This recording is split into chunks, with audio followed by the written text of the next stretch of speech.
Echo Fighters are a frequent sight in Smash Bros, which has only gotten more prevalent entering the 5th and current installment of the franchise. With every character being added from Ultimate's predecessors, the game is the largest quantity of these so-called clone characters. In fact, while the official Smash Bros fighter profile puts Sora as the 82nd fighter, the total number of playable units is actually 89, as Echo Fighters are labeled with an E suffix beside their number. But even if a character has their own distinct number, there tends to be a sizable amount of familiar aspects between two characters, resulting in overlap between members of the cast. Throughout the past 20 years and change, efforts have been made to distinguish previously similar fighters from each other beyond the realm of attribute changes to the point where they're no longer viewed as clones or Echo Fighters and instead as mutually exclusive individuals. That being said, I wanted to make a video discussing Echo Fighters and clones and what are the pros and cons of this type of character design.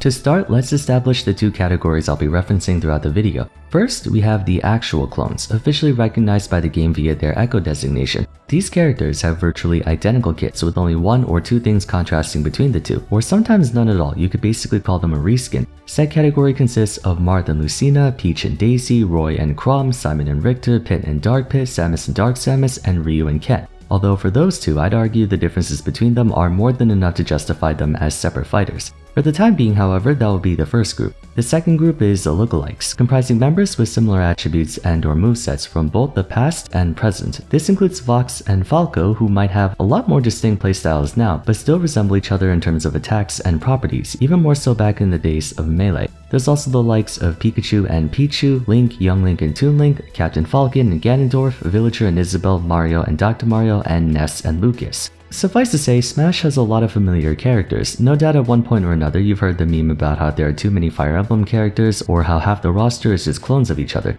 It's a phenomenon that I think Sakurai has made efforts to reduce, while also inadvertently bringing more instances of it either for the sake of thematic congruity or for lack of enough reference material to create a full moveset. Though I feel like the latter can't be used as an excuse, what with how they executed a complete set of attacks and specials on a character whose only significant animation is to swing his hand in front of him. On the subject of thematic congruity, some Echo Fighters' identical movesets are justified in a way. In the case of these two, in Fire Emblem Awakening, Lucina quite literally donned the persona of Marth when going back in time, both as a means of concealing her identity and for self-inspiration, as she idolized the heroics of Marth from many years prior, even though she was ultimately trained by her father in swordplay. From a storytelling standpoint, it makes perfect sense for her to have the same moveset as Marth. Another case of this would be Dark Samus, meant to serve as a doppelganger of the original Samus in a classic "Who are you? I'm you but stronger" trope. Though ironically in Smash Bros, Samus and Dark Samus are exactly the same. As for the rest of the Echo Fighters and clones, there's been discussion thrown around regarding the apparent lack of effort in designing their own personal movesets.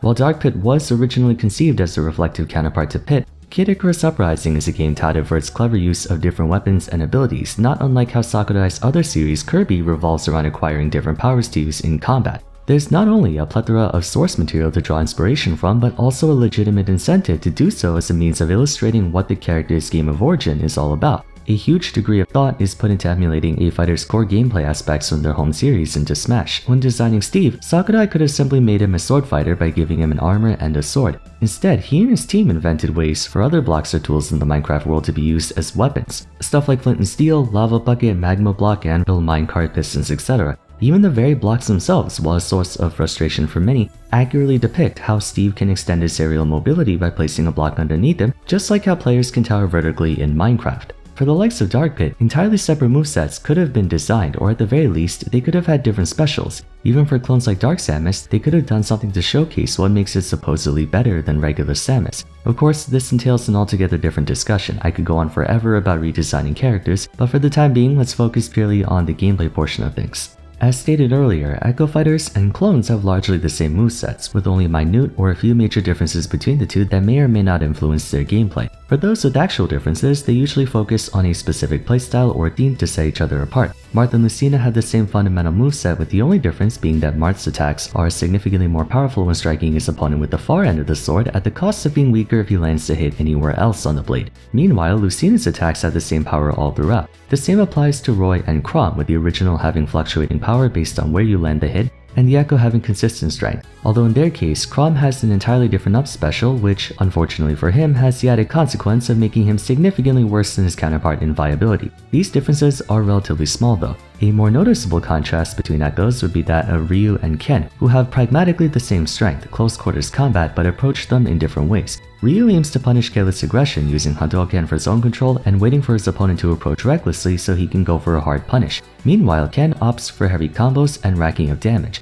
Ultimately, the two Shotos resort to using their trademark Shoryuken to close out the majority of stocks, but at this point, especially with a few exclusive buffs given to each other, they're about as similar as Fox is to Wolf in my opinion. Speaking of which, depending on who you ask, fighters who are similar to each other but not quite the same like Villager and Isabelle or Mario and Dr. Mario may or may not be viewed as clones, which is a valid point. I want to take a closer look at the second pair. In every installment featuring both, Dr. Mario was identical to Mario in almost every way, only he traded speed and mobility for sheer power, not unlike between Ganondorf and Falcon. That singular aspect, coupled by the more minor nuances in his moves, leads to Dr. Mario behaving very differently from the original. They have different win conditions and different ways to achieve that win condition. However, you could make the argument they're very similar in overall feel, such as how they play out in neutral, their advantage and disadvantage state, etc. For instance, when searching out ways to kill, Mario tends to pursue a more ladder or bridge type confirm, using his up air strings to take his opponent to the top blast zone in the classic up air to up B or up air into down air combo, or he might try to spike you off stage using nair and up air into forward air.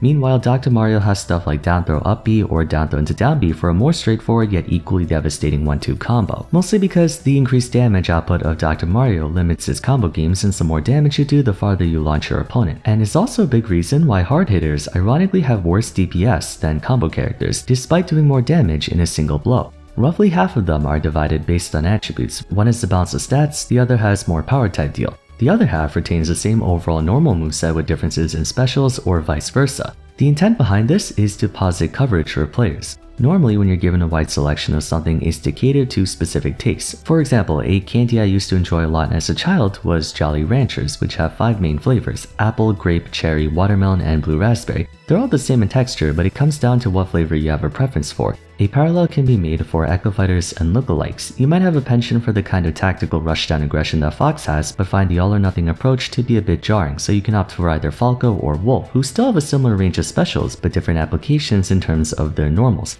Conversely, you might like how Pikachu plays, but enjoy the rush of high risk to reward ratio, so you might try a Pichu instead. Young Link has a bit more mobility and combo potential than Link at the cost of power, but still shares the same general experience of using his specials or kill confirms and combo strings. By all accounts, more selection should be seen as a good thing, right? After all, Smash Ultimate brings in players of all ages and backgrounds, even in the competitive scene. Anecdotally speaking, a friend of mine swears by Toon Link no matter how much I tell him to play Young Link instead, because the way Toon Link plays is more in line with how he approaches the game. Granted, that's a very specific example, but sometimes a small change is all you need to take an otherwise unenjoyable character and make them enjoyable. There were probably a ton of players who like Marth as a character but can't get used to his tippers. Lucina solves that issue almost entirely. However, that brings me to the biggest downside of Echo Fighters and lookalikes. PvP games involving a selection of characters are zero-sum in nature due to the amount of time, investment, and exploration required to properly master a character, and the fact that you can only ever deploy one per game. Even if two fighters couldn't be more different from each other like Duck Hunt and Bowser, they're inherently competing with each other for player attention. At least for them, however, they can rely on their own quirks and gimmicks to stand out from the crowd for better or worse. The same can't be said for Echoes. Since properties within a game don't hold the same weight, trading off one stat for another can work to your detriment more often than not, and no one showcases this better than Captain Falcon and Ganondorf. One performs very well, generally regarded as a high tier by most players and is a consummate fan favorite. The other is widely considered by many to be the single worst character in all of Smash Ultimate, purely because he forfeited speed for power. I mean, there are a few things that are different like up tilt and forward air, but you get what I mean. Whenever comparing Echo Fighters or lookalikes, the consensus usually boils down to why play X when you can play Y? Why play Lucas when Ness is better? Why play Chrom when Roy is better? Why play Marth when Lucina is better? These comments are endlessly thrown around to undermine the quote-unquote inferior character, something that wouldn't have happened if they weren't so similar. The benefit of having an altogether unique playstyle and moveset is that whether you're a top tier or trash tier, you at least claim ownership of your respective gameplay, and that can be a good thing. There's a huge number of top-level players who play characters that many view as bad, yet still perform excellently through hard work, innovation, and optimization of the strengths their mains do have. Base Mage, top-level player going solo Jigglypuff, Skyja with Incineroar, T3 Dom with Belmont, Chunky Kong with DK, Yoda Cage with Bowser Jr., Jaja with Kirby. There's a surprising number of PGR level contenders who play exclusively low tier and garner fantastic results. But my question is, would they have played those characters if there was an Echo Fighter who was better or had more practical stuff? Most likely not. Something that bothers me a lot is how the community tends to overestimate the negative impact of a difference between Echo Fighters, enough to contrast the rating on tier lists by an extreme margin. Admittedly, I can understand why, as I plan to make a why no one plays video on all the inferior Echoes eventually. At the same time, the idea that someone like Mart was considered a low tier while Lucina was at 1.8 top tier sounds a bit over-inflammatory, or how Roy is a top 10 character while Chrom is mid-tier purely from his upbeat. Again, as someone who preaches consistency as a hallmark of a character's success, I understand where their reasoning comes from, but to place him so far below their counterpart for just that seems a bit much. Then again, that's just those two, but therein lies my biggest gripe about Echoes. Unless they're explicitly meant to be a carbon copy of their original, they should have functionally distinct movesets on the same level as Fox and Falco or Fox and Wolf. And even if they are meant to be carbon copies, why are they separate fighters instead of reskins? If Bowser Jr. and the Koopalings have entirely different voice lines and appearances but are the same fighter, then it makes no sense why Daisy and Peach or Samus and Dark Samus are individuals. I actually kind of like what Sakurai did with the previous clones. For example, Roy and Marth used to be almost exactly the same, with the only difference being the hilt and tipper mechanic, but throughout the installments they were gradually altered to behave in divergent ways, from their attacks to their win conditions. Same goes for Ryu and Ken. Both are around the same level of viability but go at it differently, and of course the best example of this would have to be Fox, Wolf, and to a lesser extent Falco. If you were to have lookalikes or Echo Fighters, they should be balanced in a way that makes them equally viable so that it allows for them to build off each other and not have one overshadow the other. The greatest benefit of Echo Fighters is once again, selection. If you're a Roy main but find yourself against an opponent who threatens close quarters combat a little too much, you might turn to Chrom for that specific matchup, trading a bit of kill power for the added measure of safety. Nest players could switch to Lucas if they need a bit more strength in edge guarding and zone control versus combos and damage. That's also where I think it was a heavily missed opportunity for some Echo Fighters. Daisy is known to be more athletic and tomboyish. It would have been interesting to construct a moveset that was more aggressive or attack heavy compared to Peach's combos and whiff punishing. Or they could have designed Dark Pit to have more offensive oriented specials while regular Pit focused on more utility and coverage. Essentially, the way they went about designing Echo Fighters was incorrect in my opinion. I know in the realm of casual play, Ganondorf and Falcon are basically seen as equals, but competitively speaking, rather than simply making an Echo Fighter to be the original but with a twist, they should have done what they did with previous Echo Fighters and give them their own purpose that just so happens to be familiar to another character. There's nothing wrong with having moves that are similar. What matters is every character having their own place in the game. As it stands, some of them don't, or that place is eclipsed by another character that it beggars belief. Why would you ever replace that character when there's an infinitely better version of them? That's what I don't like about Echo Fighters and lookalikes in Smash. The goal was to add more room for selection for the players, but their poor execution of that led to some of these Echo Fighters being discarded without so much as a second thought. This hurts especially for characters who do have source material to reference from and create their own personal movesets. If there's gonna be a new Smash game, I hope they invest the same amount of effort in properly balancing them as they did for the likes of Fox, Falco and Wolf, or Ryu and Ken. But anyways, I think that's about all I have to say for today. TLDR, Chrom is broken, everyone's exaggerating his bad recovery. If you enjoyed the video, don't forget to leave a like and subscribe. Also follow me on Twitter at Vars, join my Discord server, and check out my other Smash videos if you haven't yet. But till next time, thanks so much for watching, and I'll see you again soon in the next one. Take care.